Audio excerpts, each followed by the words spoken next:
a long time ago in a galaxy far, far away.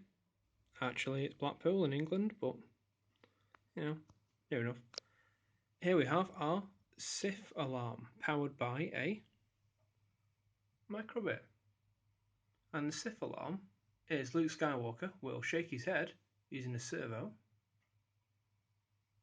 His lightsaber will ignite, ready for battle, and the lightsaber is some neopixels. There's the alarm trigger.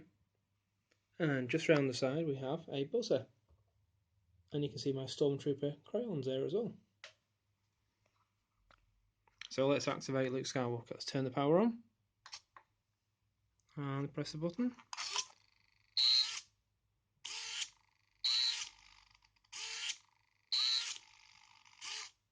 Let's try him again.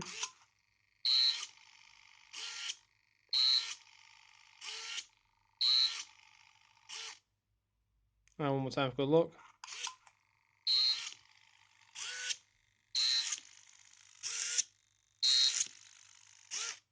As you can see, it's made out of cardboard, and this graphic I got from the Lego Star Wars magazine. I got from the newsagents, just because I wanted a little toy on the front. Anyway, thanks.